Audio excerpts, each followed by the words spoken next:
웃음을 잃어버린 한 주간을 살아온 듯합니다. 방송을 틀기만 하면 이태원 참사에 대한 이야기가 도배를 하고 있기 때문에 사랑하는 손자, 손녀를 떠나보낸 사람들,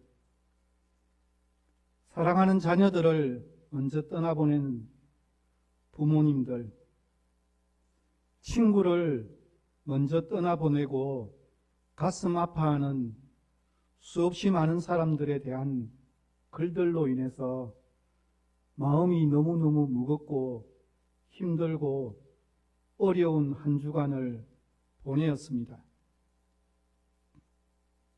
나라가 무엇일까? 내가 번 돈, 내가 수고하고 애써 노력하며 직장에서 열심히 살았는데 국가는 거기에 대해서 세금을 거두어 갑니다. 얼마씩 내고 있습니까? 잘 모릅니다. 왜냐하면 우리는 국가를 그만큼 믿기 때문에, 우리를 책임져 주기 때문에 거기에 대해서 무엇라고 말하지 않습니다. 월급에만 세금을 부과할까요? 내가 가지고 있는 수없이 많은 건물, 나의 것입니다. 땅, 산, 밭, 내 이름으로 된 그 어떤 것에든지 나라는 반드시 세금을 부과합니다. 심지어 내 이름으로 된 자동차에도 세금을 얼마나 부과하는지. 그것뿐이겠습니까? 내가 운영하는 사업체가 있다면 거기에 대해서 나라는 반드시 세금을 부과합니다. 왜냐하면 그것을 거두어서 국가를 운영하고 공직자들에게 월급을 주기 때문입니다. 우리는 거기에 대해서 말하지 않습니다. 나라가 나를 책임져 줄 수 있으리라고 믿기 때문에 내 것을 가져간다고 해도 그것에 대해서 기꺼이 찬성을 합니다. 그런데 국가가 여기에 대해서 책임져 주지 못하는 상황이 발생한 것 때문에 많은 사람들이 얼마나 가슴 아파하는지 모르겠습니다. 저도 한 주간 동안 마음이 너무너무 힘들고 어려웠습니다. 저 사람들의 눈물을 어떻게 해야 될까에 대한 많은 고민들을 해봅니다. 나라를 위해서 기도하는 것, 물론 목회자나 성도들이기 때문에 나라를 위해서 기도하지만 나라가 거기에 대해서 책임져 주지 못하는 현실들을 만날 때마다 우리는 어떻게 해야 될까? 제가 할 수 있는 가장 좋은 방법이 있다면 그것은 말씀을 통해서 우리가 어떻게 살아야 될지, 고통을 당한 사람들에게 어떻게 해야 될지 말씀을 통해서 함께 나누는 위로가 있기를 소망합니다. 그래서 오늘은 설교 제목이 위로의 사람입니다. 이 위로의 사람이라고 하는 설교의 제목은 오늘 본문에 등장하고 있는 바나바라고 하는 사람, 그 사람의 본래의 이름은 바나바가 아닙니다. 본래의 이름은 오늘 본문에 의하면 요셉이라고 이야기합니다. 그런데 성경 어디에서도 이 사람의 이름을 요셉이라고 소개하지 않고 다른 곳에 등장할 때마다 언제나 바나바라고 하는 별명으로 불리는 사람, 그 별명의 뜻이 무엇인지 오늘 본문에서는 너무나 정확하게 해석을 해두었습니다. 뭐라고 이야기해 두었습니까? 위로의 아들이라고 그렇게 별명이 붙어 있는 사람. 그래서 자신의 원래 이름인 요셉이라고는 사람들이 전혀 기억하지 않고 사도들이 붙여주었던 별명이었던 위로의 아들이라고 하는 바나바라고 하는 사람으로 더 유명한 사람, 사도행전에 보면 바나바라고 하는 이름이 곳곳에 계속해서 끊임없이 등장하기 때문에 우리는 성경을 조금이라도 공부하면 요셉이라고 하는 사람은 전혀 모르고 바나바라고 하는 이름은 다 알고 있습니다. 왜냐하면 교회들이 하는 사역 가운데 한 개가 바나바 사역이라고 있습니다. 바나바 사역이 무엇일까? 위로의 아들이라는 별명을 얻었던 바나바처럼 우리도 사람들을 섬기고 위로하는 일들을 위해서 하는 사역들이 있습니다. 그것을 바나바 사역이라고 이름이 붙여져 있습니다. 그럴 만큼 뭐예요? 너무나 대단한 별명의 이름의 뜻을 가지고 있는 위로의 아들. 저는 바나바라는 이름의 뜻이었던 이 위로의 아들이 지금 현대 슬픔을 당하고 고통을 당한 유족들에게 뿐만 아니라 우리 모두에게도 하나님이 주시는 하늘의 위로가 무엇인지를 오늘 본문 말씀을 통해서 한번 발견하기를 소망합니다. 왜 이 사람의 별명이 위로의 사람이었을까? 아니, 왜 바나바라고 불리게 되었을까? 그 이유가 도대체 무엇일까에 대해서 성경은 설명하기를 오늘 본문 앞에 있는 34절과 35절 말씀에 보면 사도들로 인해 은혜를 얻은 교인들이 뭘 한 거예요? 자신들이 아니라 옆을 한번 둘러보니까 성도들 가운데서 너무나 힘들게 어렵게 경제적으로 고통 가운데 있는 사람들이 너무 많은 거예요. 은혜를 받기 전까지는 몰랐는데 은혜를 받고 난 뒤에 눈을 조금만 돌려보니까 내 옆에 있는 사람들이 힘들고 어려운 상황들이 보이기 시작한 거예요. 환경들이 너무너무 힘들고 어려워서 먹고 사는 문제도 해결하기에 힘들고 어려운 성도들의 모습이 보이게 된 거예요. 그러니까 그것을 어떻게 했다는 거예요? 은혜 받은 사람들은 자신의 것을 팔아서 그것을 사도들의 발 앞에 내려놓았습니다. 하나님의 뜻대로 힘들고 어려운 이웃들을 위해서 마음껏 사용해 주십시오. 제가 누구라고 말하지 않지만 우리 예루살렘 교회에 속해 있는 성도들이 힘들고 하고 어려운 사람들이 있다면 이것을 가지고 마음껏 사용해 주십시오. 그런 의미를 가지고 사도들의 발 앞에 내려놓았습니다. 그런 사람들이 어찌나 많았던지 이때 당시는 지금으로부터 2000년 전의 이야기예요.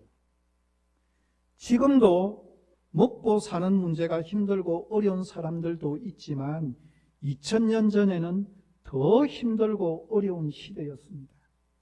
그러기에 내가 조금 나아진 것이 아니라 나는 먹고 사는 문제는 해결하는데 내가 가지고 있는 것 중에 조금만 살펴보니까 이것만 처리하면 더불어 함께 모두가 잘 살 수 있겠구나 생각을 가졌던 은혜를 받았던 사람들이 자신의 것을 팔고 내려놓았습니다.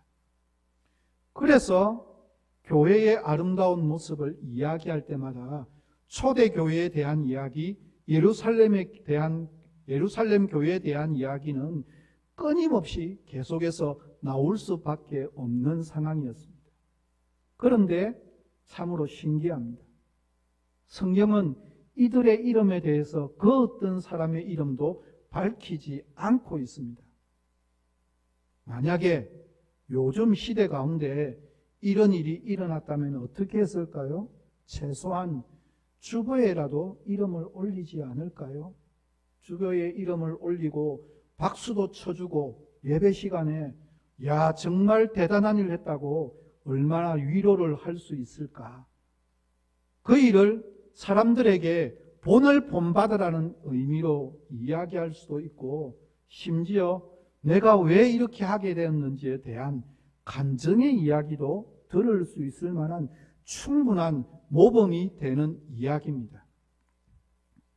심지어 현대는 어떻게 해요? 교회가 비전센터 같은 거를 짓지 않습니까? 그러면 비전센터에 홀들의 이름을 붙일 때 성경 이름을 붙이지만 그 옆에 들어가는 입구에 현판을 갖다 붙여요. 누가 누구 장로가 가정에서 기정했습니다. 그렇게까지 하고 그 덕을 기리려고 하는 것이 현대의 모습인데 2000년 전에는 그렇게 하지 않았습니다. 무명으로 한결같이 처리했습니다. 왜 그랬을까요? 그것은 다른 이유가 아니라 내가 그렇게 자진해서 헌물하고 헌신하고 결단했던 이 모든 것이 뭐라는 거예요? 하나님의 은혜인 거예요. 내가 그런 마음을 가질 수 있도록 하나님께서 은혜를 부어주었기 때문에 내 이름이 드러나고 내가 한 일이 사람들에게 칭송을 받고 그렇게 되면 내가 드러나게 되면 하나님의 은혜가 감추어질 수 있기 때문에 그들은 한결같이 자신의 이름은 감추었습니다. 그런데 놀라운 것은 모든 사람들의 이름은 한결같이 다 기록하지 않고 무명으로 처리했는데 누구만큼은 바나바만큼은 이름을 기록해 두었다는 거예요. 왜 그랬을까요? 헌물엔 금액이 제일 많기 때문일까요? 결코 그렇지 않습니다. 그랬다면 틀림없이 그 금액도 성경에 기록해 두었을 것이 분명합니다. 그러기에 그것은 바나바가 가장 많은 액수를 헌금했기 때문이 아니라 어떻게 보면 다른 사람들은 이름이 드러나면 믿음이 작아지고 자신의 교만해질 수 있는 사람인데 바나바만큼은 이름이 드러난다고 해서 그 믿음이 우쭐해하거나 하나님의 은혜를 잊어버리는 사람이 아니라고 하는 사실을 사도들은 너무나 잘 알고 있었고 사도행전을 기록하는 저자인 의사 누가도 정확하게 알고 있었기 때문에 바나바의 이름은 기록해 두었다라고 하는 사실입니다. 그렇습니다. 그럴 만큼 바나바는 하나님의 은혜를 온전히 기억하고 마음에 품었고 자신의 이름이 드러난다고 해서 우쭐해하거나 자신이 어떤 사람인 걸 사람들에게 가시하지 않는 사람이었습니다. 왜 그랬을까? 거기에 대한 이야기를 사도행전에서는 하나하나 우리에게 가르쳐주고 있습니다. 4장에서 한 5장 정도를 건너뛰어서 살펴보면 사도행전 9장에 보면 우리가 너무나 잘 아는 사건의 이야기가 등장합니다. 어떤 사건입니까? 사울이라고 하는 사람, 우리는 사도 바울로 알고 있는 사울이라고 하는 사람이 하나님을 믿는 사람들을 잡아서 감옥에 가두고 처형하기 위해서 먼 곳까지 예루살렘으로부터 먼 곳까지 다른 곳까지 이동하면서 잡아가기 위해서 이동해 가는 도중에 부활하신 주님께서 밝은 빛으로 나타나셔서 다메섹 도상에서 모든 사람들이 함께 가는데 그들은 그 어떤 누구도 밝은 빛을 보지 못하는데 사울만큼은 밝은 빛을 보게 되었습니다. 그래서 묻습니다. 누구냐고. 너가 그렇게 핍박하고 있는 예수님이라고. 그렇게 친히 소개하고 난 이후에 사도 바울에게 예수님이 어떤 분인지 복음을 전했고 사도 바울은 그렇게 예수님을 믿는 사람들을 잡아 죽이기 위해서 가던 그 길에서 다메섹 도상에서 주님을 만나고 난 이후에 회심합니다. 결단합니다. 그리고 난 이후에 아라비아 광야에서 3년 동안 그는 하나님을 철저하게 만나고 전혀 새로운 사람으로 탄생했습니다. 그래서 어떻게 했을까요? 예루살렘으로 돌아왔습니다. 그런데 놀라운 일이 펼쳐집니다. 예루살렘 교회에서 그 어떤 누구도 사도 바울을 인정해 주지 않는 거예요. 왜요?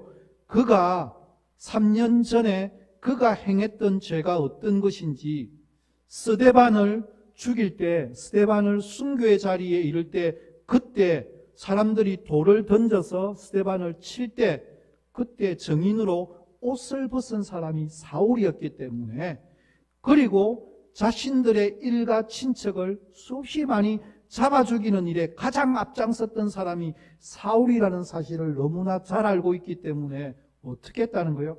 믿지 않았다는 거예요. 아무도 그를 믿지 않았어요. 그래서 가까이 하기를 원하지 않았습니다. 교인들뿐만 아니라 사도들도 심지어 믿지 않았습니다. 그때 누가 나섰을까요? 바나바가 나선 거예요. 위로의 아들이라고 칭함을 받고 있던 바나바가 친히 이 문제 가운데 나서서 신원 보증을 해준 거예요. 이 사울은 정말 바르게 회심한 사람입니다. 믿을 수 있는 사람입니다. 그 바나바의 말 한마디에 예루살렘 교회 다니는 모든 사람들이 믿어주는 거예요.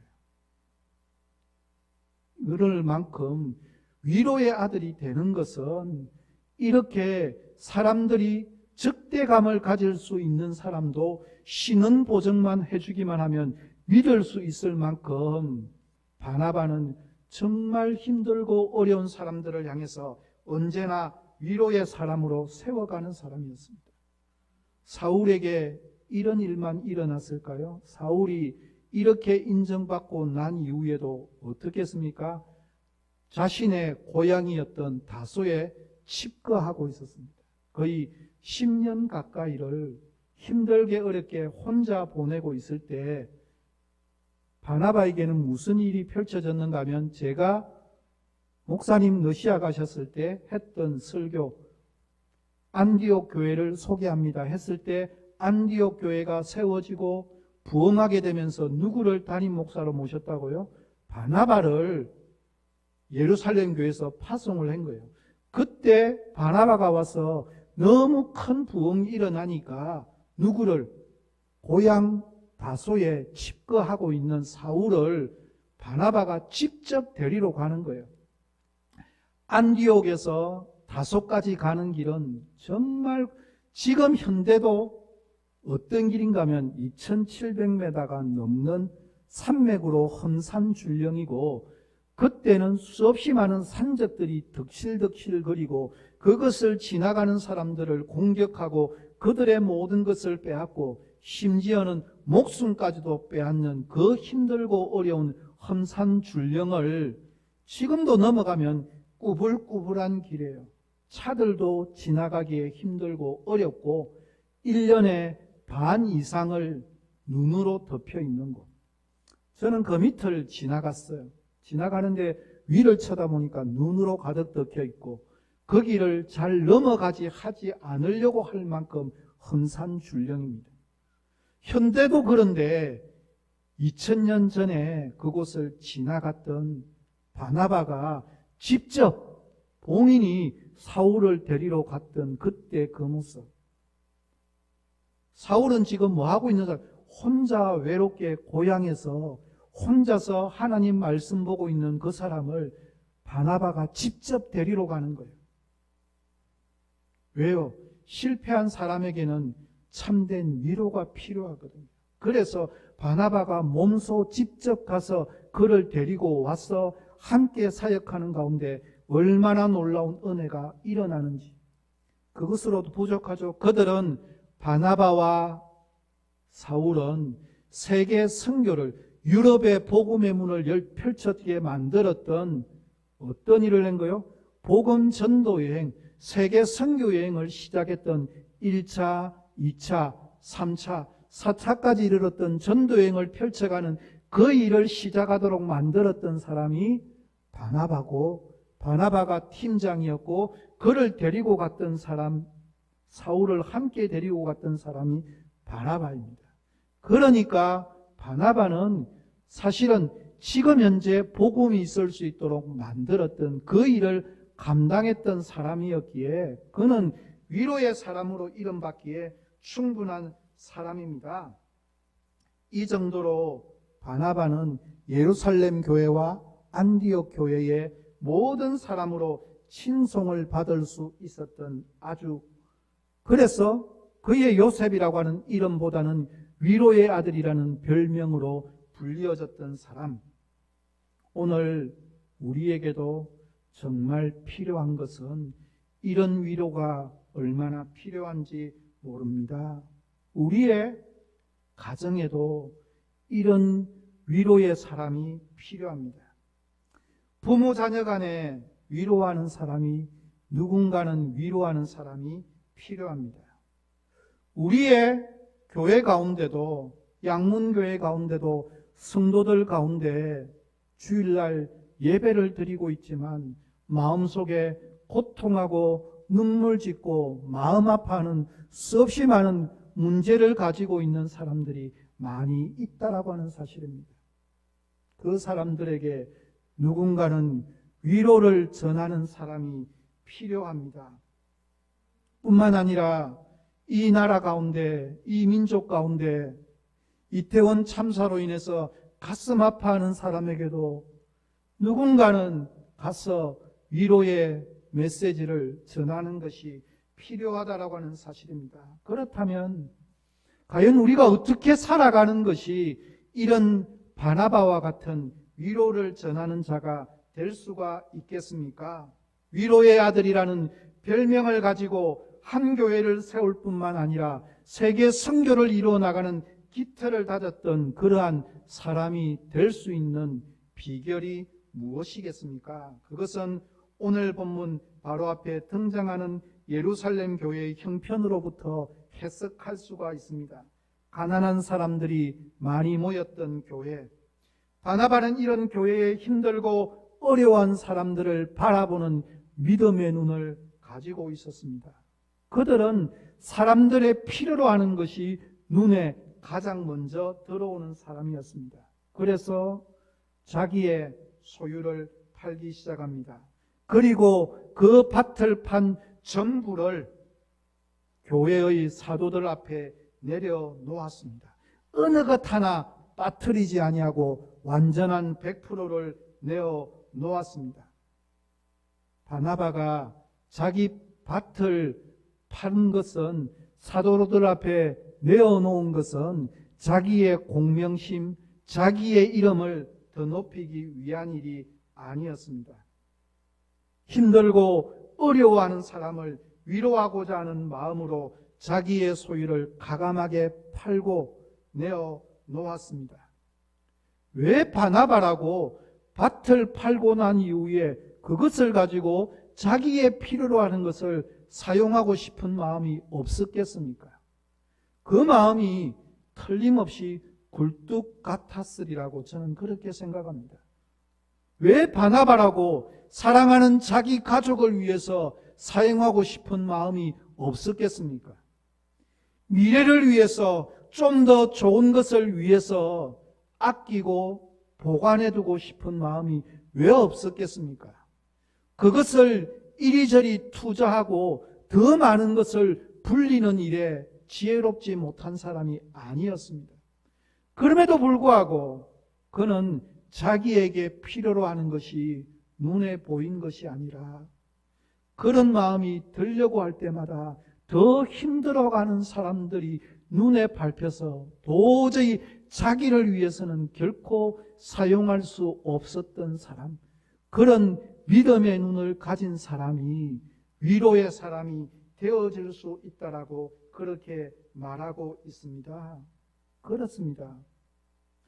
위로의 사람은 이렇게 언제나 자기의 필요보다도, 자신보다도 더 힘들고 어려워하는 사람들의 필요를 바라보고 만 것이 아니라 해결해 주고자 하는 사랑의 마음을 가진 사람들, 그런 사람들이 위로의 사람으로 세워진다라고 하는 사실입니다. 나도 쓸 곳이 많고 나도 필요한 것이 많습니다. 그럼에도 불구하고 가감하게 내 것을 희생하고 나보다 더 힘들어하고 어려워하는 사람들에게 큰 위로를 전할 수 있는 사람, 그런 사람이 위로의 사람입니다. 우리는 어떠합니까? 우리의 삶을 잠시 한번 돌아볼까요? 올 한 해를 맞이하면서 보내었던 11개월의 삶 가운데 내가 누군가를 돌아본 적이 있습니까? 내가 따뜻한 위로의 말 한마디를 전해본 적이 있습니까? 따뜻한 손 한번 내밀고 붙잡아주면서 너의 아픔을 나도 알고 있다고 용기를 내어보라고 그렇게 말해보신 적이 있습니까? 우리가 다른 사람들의 필요를 돌아볼 때 놀라운 기적이 우리 가운데 생길 수 있다는 사실입니다. 저는 성경을 묵상할 때마다 깨닫는 것은 나는 10만큼 헌신하는 것 같은데 하나님께서는 100으로 되돌려주고 갚아주는 것이 성경이 가르쳐주고 있는 너무나 놀라운 원리입니다.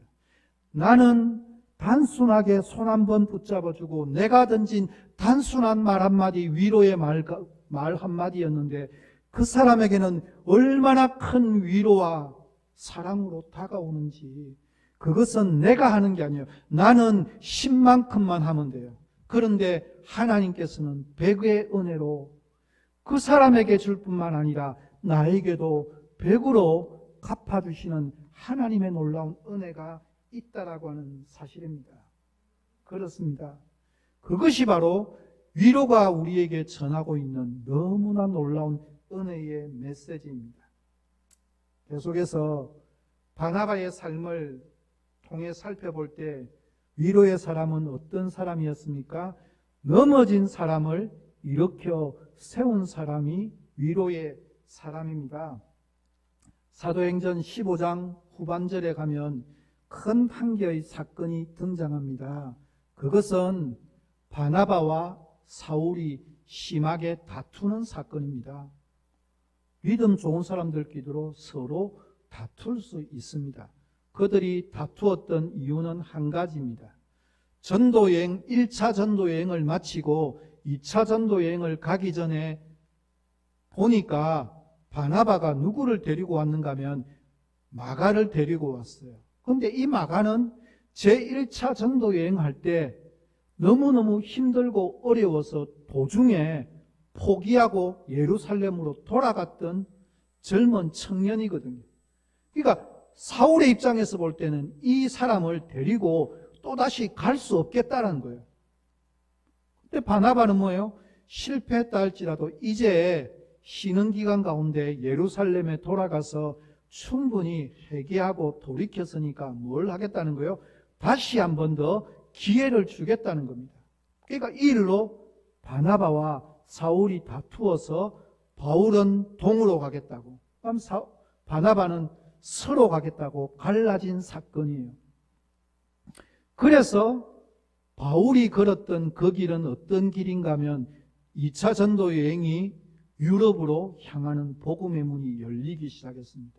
그래서 첫 번째로 갔던 교회가 우리가 너무나 잘 아는 빌립보 교회가 2차 전도여행 첫 번째 다투고 난 이후에 펼쳐졌던 사건입니다. 바나바는 마가를 데리고 다른 곳으로 복음 전도를 갖고 역시 세계 복음의 문이 열리는 계기가 되어졌습니다. 서로 다툰 누가 더 바른 것입니까? 중요하지 않습니다. 다투었다 할지라도 그들은 헤어지고 난 이후에 하나님 나라의 복음을 위해서 서로가 갈라지고 서로가 해야 될 일을 충분하게 감당했습니다. 그래서 그 마가는 새롭게 실패를 딛고 일어섰고 새로운 시작을 할 수 있었고 그러므로 말미암아서 지금 우리가 보는 마가복음이 있을 수 있게 된 놀라운 사실입니다. 그렇습니다. 바나바는 넘어진 사람을 결코 그냥 내버려 둘 수가 없었습니다. 위로의 사람이 어떤 사람이라고요? 넘어지고 좌절하고 쓰러져 있는 사람에게 일으켜 세워줄 수 있는 사람이 위로의 사람이라고 하는 사실입니다. 성경은 이런 이야기로 가득 차 있습니다. 다윗이 성군이 되어지고 이스라엘이 기억하는 위대한 왕이라 할지라도 그는 뭐였는데요? 인생에서 너무나 많은 실패를 경험하였습니다.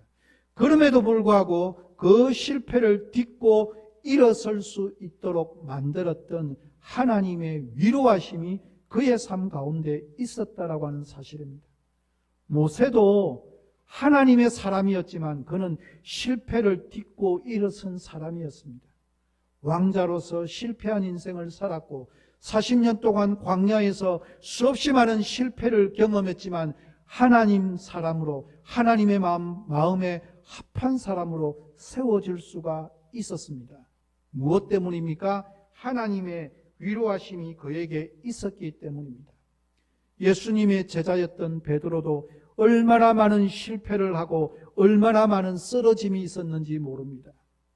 그럼에도 불구하고 예수님의 위로하시는 은혜로 말미암아서 그는 우뚝 섰고 부활 이후에 주님을 만나고 난 이후에 사도행전의 이야기는 베드로의 설교로 얼마나 가득 차 있는지 모릅니다. 야사에 의하면 베드로는 십자가에 거꾸로 매달려서 순교했습니다. 그것은 무엇 때문입니까? 위로해 주셨던 예수님이었던 분인지를 알고 있었기 때문입니다. 위로는 이렇게 놀라운 능력을 우리에게 소개하고 있습니다. 우리는 다른 사람을 위로하고 세워주는 일에 우리가 서게 될 때 우리의 조그만 일을 통해서 하나님께서 놀라운 일을 만들어 가시는 분임을 우리는 반드시 기억해야 합니다. 저는 우동이라고 하는 책을 소개할까 합니다. 제가 읽을 때는 우동이라는 책이었는데 요즘 초등학생 필독서가 되고 그림이 함께 많이 포함되어진 동화책으로 나오면서 제목이 우동 한 그릇으로 바뀌었더라고요. 아마 초등학생 부모를 데리고 있는 학부모들은 필독서이기 때문에 아마도 구입해서 읽어주었을 수가 있는 책입니다. 실한데 아주 감동적인 책이어서 소개합니다. 우리나라는 정월 초하루에 떡국을 먹으며 한 해를 시작하지만 일본에서는 우동을 먹으며 한 해를 보냅니다. 이 이야기는 2차 대전 직후 일본 북해도의 북해정이라는 우동집에서 일어난 일입니다. 섣달 금음날 여느 해와 마찬가지로 북해정은 많은 사람이 우동을 먹기 위해 하루 종일 북적거렸습니다. 그날 밤 10시쯤 종업원도 퇴근하고 문을 닫기 위해서 막 일어서는데 문이 열리며 구호물자인 듯 보이는 검정 코트의 중년 여인이 문을 열고 들어왔습니다. 그 여인 뒤에는 초등학생 또래의 두 아이가 머뭇거리며 들어왔습니다. 이 중년 여인은 미안한 표정으로 주인에게 저 우동 한 그릇만 주문해도 되나요? 하고 물었습니다. 두 아이의 눈은 주인 아주머니의 입만 쳐다보는 것 같았습니다. 무슨 사연이 있는 것처럼 보여서 된다고 하고는 한 그릇을 주문했습니다. 주방에 있던 남편이 분위기를 눈치채고 큰 그릇으로 가득히 내어 주었습니다. 세 사람은 정신없이 우동을 먹고 머리를 숙여 인사하고는 가버렸습니다. 또 한 해가 지나고 섣달 금음 10시쯤 문 닫을 때가 되었을 때 작년 이맘때쯤 나타났던 예전의 중년 여인과 두 아이가 나타났습니다. 작년처럼 주문을 하고 역시 맛있게 먹고는 고마움을 표시하며 자리에서 일어났습니다. 이번에도 주인 아주머니가 가게 밖까지 따라가며 그들을 전송해 주었습니다. 우리 집에 와줘서 고마워요. 새해 복 많이 받아요. 다음에는 오히려 우동집 주인이 오기를 기대하게 되었습니다. 아니나 다를까 밤 10시쯤 중년 여인과 두 아이가 들어왔습니다. 그런데 금년에는 우동을 2그릇을 시키는 것이었습니다. 우동을 내어주고 그들의 대화를 듣게 되었던 주인 아주머니와 아저씨는 금방 한 구석에서 눈물을 흘렸습니다. 중년 부인의 가정은 사업의 실패와 가장의 죽음으로 하루아침에 빚더미에 올라앉게 되었고 끼니를 이을 정도의 재산도 없었던 상황에 있었습니다. 그래서 부인은 아침부터 밤늦게까지 일을 했고 두 자녀는 저녁 내내 신문을 돌렸습니다만 아무리 열심히 일해도 빚 갚고 나면 우동 사 먹을 형편이 안 되었습니다. 그렇지만 아이들이 너무나 먹고 싶어 해서 푼푼히 모은 돈으로 겨우 우동 한 그릇만 사 먹을 수밖에 없던 차에 그동안 세 사람은 한 그릇만 시켜도 되는지 조마조마한 마음으로 우동집을 찾았던 것입니다. 이젠 빚도 많이 갚게 되었고 또 조금 여유가 생겨서 오늘은 두 그릇을 시킬 수 있다는 이야기와 함께 세 사람의 대화 속에서 우동집 주인 부부는 둘째 아이가 학교의 글짓기 대회에서 상을 받았다는 것도 알게 되었습니다. 글짓기 내용은 이런 것이었다는 것을 듣게 되었습니다. 우리는 외로웠습니다. 이 세상에는 우리 가족뿐이었습니다. 어느 누구도 우리의 아픔이나 가난에 관심을 가져주는 사람은 없었습니다. 우리는 그 우동집 아주머니가 우리를 내쳐버릴 것만 같았습니다. 그런데 그 아주머니는 너무나 친절했습니다. 그분은 나에게 이렇게 말하는 것 같았습니다. 힘을 내라. 용기를 내라. 세상엔 너희들의 아픔을 이해하는 사람들도 있단다.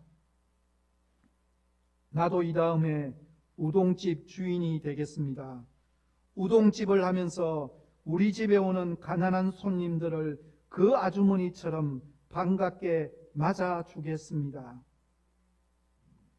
다음에 이 우동집 주인은 예약석을 준비해 놓고 기다렸지만 오지 않았습니다. 몇 년의 세월이 지난 어느 눈 내리는 겨울날 중년 후반의 여인과 청년 두 사람이 북해정에 들어왔는데 바로 옛날 그 식구들이었습니다.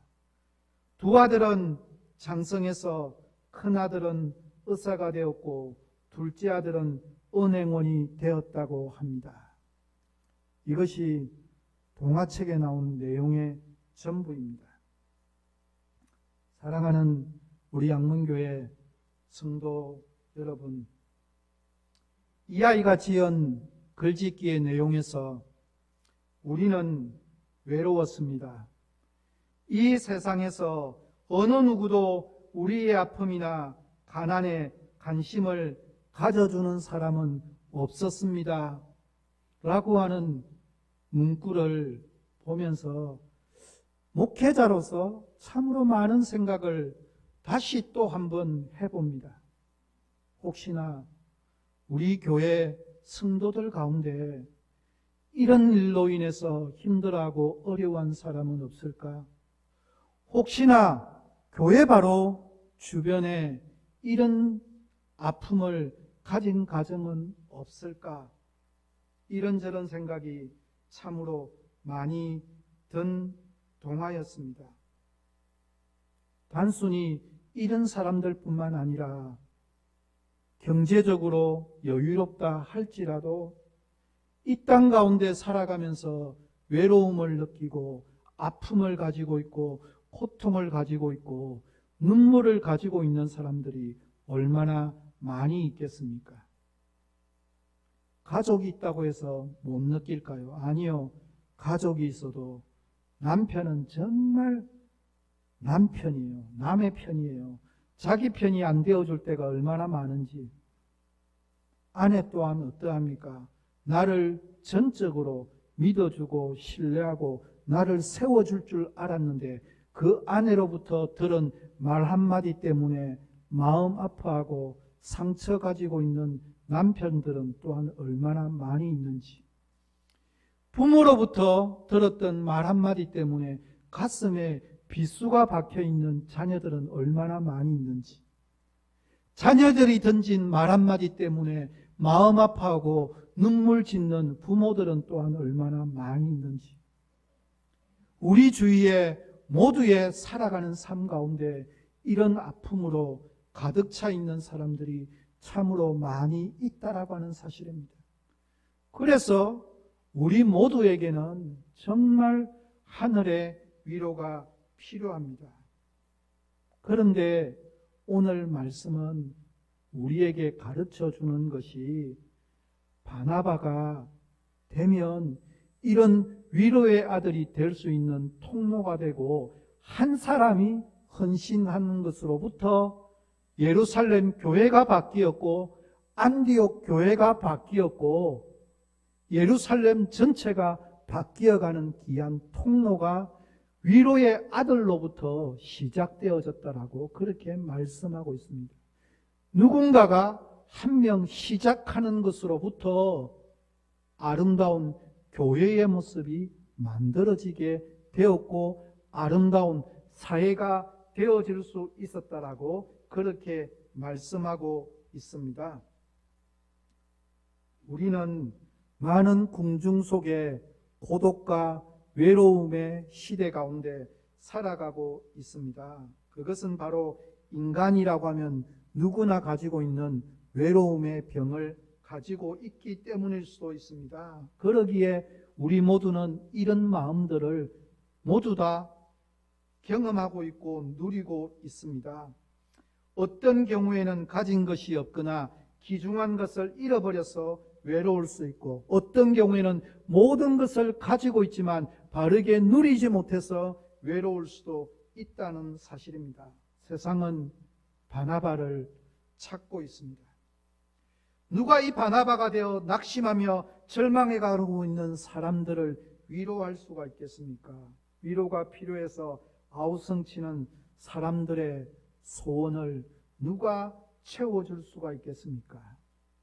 우리가 한번 먼저 시작해보면 어떨까요? 목회자인 저부터 성도들에게 위로를 전하는 사람으로 세워져 가는 것은 어떨까요? 장로님들로부터 위로를 전하는 통로가 되는 것은 어떨까요? 사람들이 힘들어하는 사람들을 향해서 믿음의 눈이 열리고 말하지 않고 손 한마디 잡아주는 것으로부터 새로운 소망을 가질 수 있는 것이 우리의 믿음의 세계입니다. 목자들이 그 일을 시작하는 것은 어떨까요? 목장의 식구들 가운데 상처받고 힘들어하는 목장의 식구들을 향해서 먼저 따뜻하게 손 한번 내밀어 보면 어떨까요? 전도의 임원들이 먼저 이 일을 시작하면 어떨까요? 전도에 속해 있는 상처받은 사람들에게 먼저 한번 손 내밀어 주는 것으로부터 새로운 소망과 새로운 희망을 가지고 좌절하고 낙심하고 쓰러져 있는 사람들에게 새로 일으켜 세워줄 수 있는 통로만 될 수 있다면 얼마나 귀하고 복된 통로가 될 수 있을까요? 저는 우리가 먼저 시작하지 않으면 결코 변화가 될 수 없다고 생각합니다. 바나바와 같이 나보다도 힘들고 하는 이웃을 향해서 내 믿음의 눈이 먼저 열려야 되고, 옆 사람을 전적으로 믿고 신뢰하는 관계로부터 위로가 전해질 수 있다라고 하는 사실입니다. 적어도 교회에서 힘들고 어렵다면 가정에서부터 이 일을 먼저 시작하는 거예요. 부모님을 전적으로 믿고 신뢰하고, 자녀들을 전적으로 믿고 신뢰하고, 남편은 아내를, 아내는 남편을 전적으로 믿고 신뢰할 수 있도록 내가 먼저 위로의 사람이 되어보는 것은 어떨까요? 그 일을 바나바가 시작함으로 말미암아서 사도 바울을 바르게 세웠고, 마가도 세웠고, 예루살렘 교회도 세웠고, 안디옥 교회도 세웠습니다. 이것이 성경의 믿음의 역사입니다. 우리 교회도 누군가가 먼저 시작되어진, 누가 먼저 할까에 대한 것을 바라보지 말고 내가 먼저 그 일을 시작하는 거예요. 목회자인 저부터도 사람들에게 위로를 전할 수 있는 통로가 되어야 되겠다라고 다시 한번 결심하는 시간을 가져봅니다. 이러한 위로의 사람을 요구하고 있는 이 시대, 이 교회의 모습, 우리도 바나바의 별명이 우리 모두의 별명이 되어지기를 소망합니다. 그래서 가정이 우리가 먼저 전한 위로로 가정이 아름답게 세워지고 부부가 위로하고 부모 자식 간에 위로하고 이 일이 확장되어져서 성도들 간에도 서로가 비난하는 것이 아니라 서로가 위로하고 세워주는 통로가 되어지기를 소망합니다. 이런 위로를 통해 우리가 걸어가는 걸음걸음마다 넘어진 자를 일으켜 세움으로 하나님의 역사가 새로운 소망의 역사로 바뀌어져가는 귀한 통로가 우리의 위로가 되어지기를, 내가 먼저 시작한 위로가 되어지기를 예수 그리스도의 이름으로 간절히 부탁드립니다. 이 시간 우리 말씀을 생각하면서 우리 한번 기도하도록 하겠습니다. 하나님, 내가 먼저 위로의 사람이 되어줄 수 있도록 하나님 도와주옵소서. 내가 먼저 나를 위로하게 해주십시오. 내가 전하는 위로가 우리 가정 가운데 울려 퍼질 수 있도록 하나님 도와주옵소서. 내가 교회를 세우는 일에 나의 위로가 사용되어질 수 있도록 하나님 도와주옵소서. 이태원 참사로 인해서 가슴 아파하고 억장이 무너지고 소망을 잃어버리고 절망을 잃어버린 사람들에게 하나님의 위로를 전하는 통로가 내가 되어줄 수 있도록 하나님 도와주옵소서. 이 시간 먼저 우리 기도하면서 하나님 앞에 나아가도록 하겠습니다. 좋으신 하나님 감사합니다. 오늘도 말씀을 바라보면서 나를 위로의 사람으로 세워주고 내가 위로의 사람이 먼저 되어져라고 말씀하여 주시니 감사합니다. 하나님 도와주시고 인도하여 주셔서 마음 아파하고 고통하며 절망하고 있는 사람들에게 하나님의 위로가 바르게 전해지는 귀한 통로가 되어줄 수 있도록 하나님 은혜 베풀어 주옵소서. 하나님 도와주옵소서.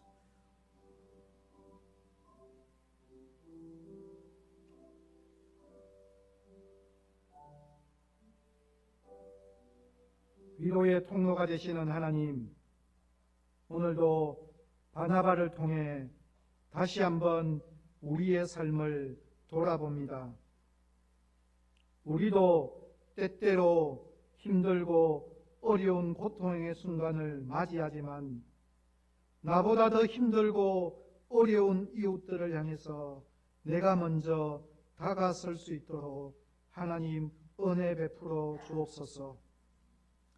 남의 공공한 문제를 해결하고 남의 눈물을 닦아주는 위로를 베푸는 자가 내가 먼저 될 수 있도록 도와주옵소서. 나의 필요가 아닌 남의 필요를 채워줄 수 있는 넉넉한 주님의 마음이 우리의 마음이 되어줄 수 있도록 도와주옵소서. 쓰러져서 이곳저곳에서 고통스러운 눈물의 골짜기 가운데 거하고 있는 모든 성도들을 바라보며 일으켜 세워줄 수 있는 귀한 축복의 통로가 우리가 먼저 되어줄 수 있도록 하나님 도와주옵소서. 이태원 참사로 인해서 눈물 짓고 고통 가운데 있는 사람들에게 아무것도 할 수 없기에 위로의 기도를 전하며 그들에게 하나님께서 친히 찾아가 주셔서 어루만져 주옵소서. 사랑하는 손자 손녀를 먼저 떠나보낸 할머니 할아버지들을 위로하여 주옵소서. 사랑하는 아들 딸을 먼저 가슴에 묻은 부모님들을 주님 어루만져 주시고 껴안아 주옵소서. 사랑하는 친구를 먼저 떠나보내고 이 사회를 향해서 분노하고 좌절하고 낙담하고 있는 친구들에게 하나님께서 위로하여 주셔서 그 마음이 풀리는 은혜의 역사가 있을 수 있도록 하나님 은혜 베풀어 주옵소서. 그래서 이 땅 가운데는 하나님의 위로하심만이 전해지는 귀하고 복된 믿음의 교회, 믿음의 나라로 주께서 세워주시고 인도하여 주시옵기를 간절히 소원하며 위로가 되시는 우리 주 예수 그리스도의 이름으로 기도하옵나이다. 아멘.